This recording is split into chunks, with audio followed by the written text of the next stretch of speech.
السلام عليكم ورحمة الله وبركاته. عاملين ايه؟ يا رب تكونوا بخير دايما وفي احسن حال.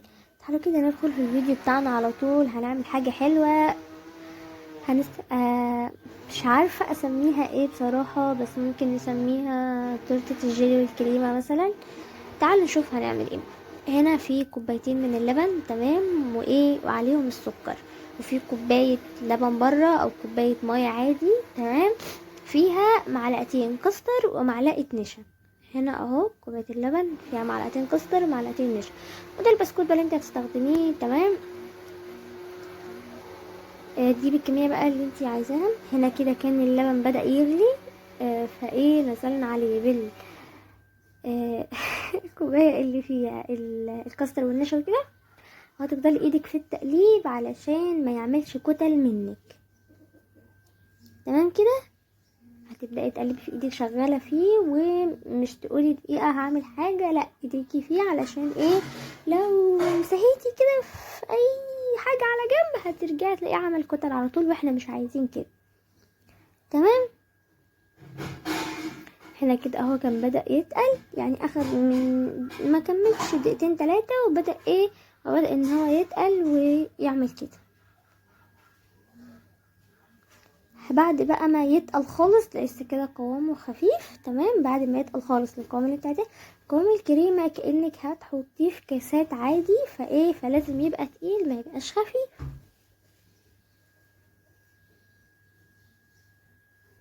في اليوم ده بقى كنا عاملين حاجات كتيره علشان بمناسبه ان انا واخواتي نجحنا يعني وكده.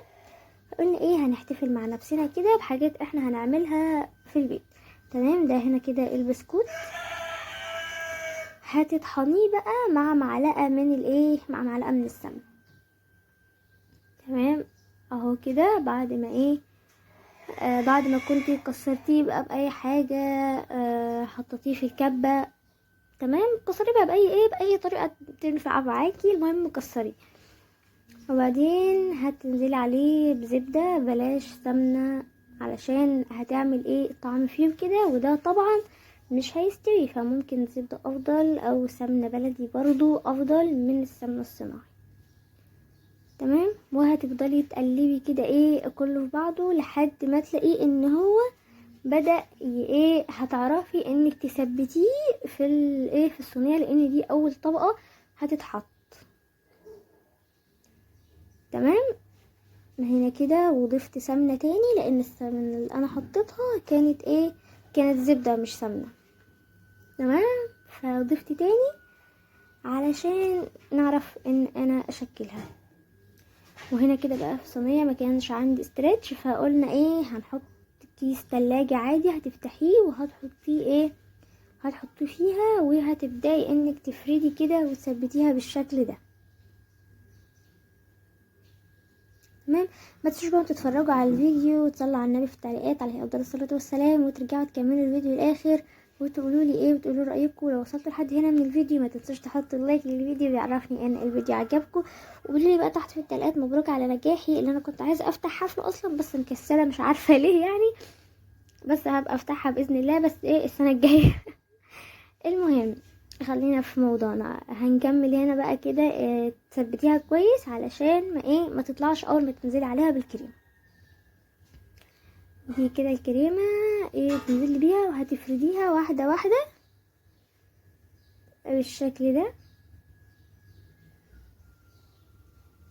انا قلت هفرد وبعدين هنزل برضو الكميه اللي معايا، انا مش عامله كتير، انا عامله بالقد على على قد الحاجه اللي انا هعملها. واستنوا بقى مني الفتره الجايه دي فيديوهات حلوه قوي، هنزل لكم فيديوهات هتعجبكم باذن الله. عندنا فرح بقى وكده، فهننزل فيديوهات حلوه باذن الله. وعارفه كان بقالي فتره ما بنزلش فيديوهات، بس كنت ما كنتش في البيت وكده، فقلت خلينا نختفي كده ونرجع تاني بفيديوهاتنا الجميله. هنا بقى كده نزلت بقيه الكريمه، وبقى مش عايزه اسيب مكان ما فيهوش من الكريمه، تمام. بعد بقى ما وجبت تاني معلقه علشان اكمل واعرف افردها بالظبط وكده.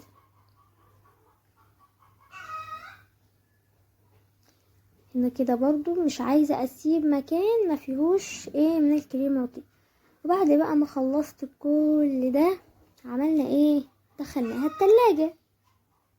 يعني بعد ما خلصنا بقى وظبطنا كل ده اكيد مش هنجيب عليها الجيلي، مش هينفع، هيسيحوا في بعض الاتنين. فاحنا في البداية كده دخلناها التلاجة.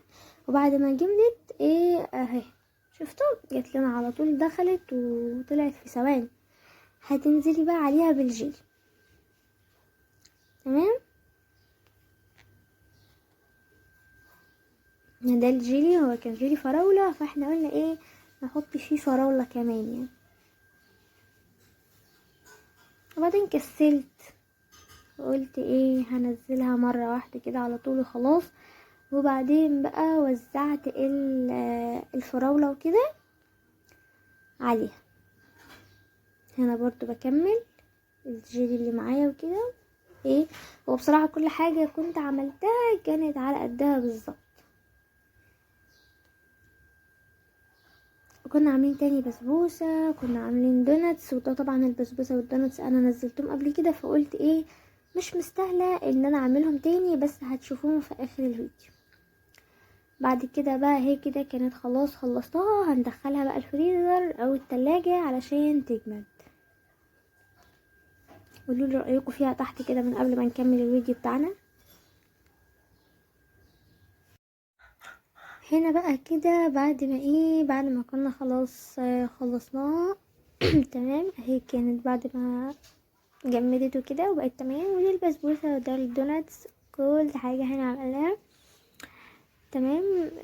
شكل الدوناتس كان شكله حلو بصراحه، ودي انا مركزه عليها بقى علشان ايه هو كان شكلها عاجبني. ما كنتش عارفه اجيبها لكم من تحت في البدايه، بس ايه في اخر الفيديو كده هتلاقوها. ده الدوناتس ايه بسمله اللي عاملاه مش انا.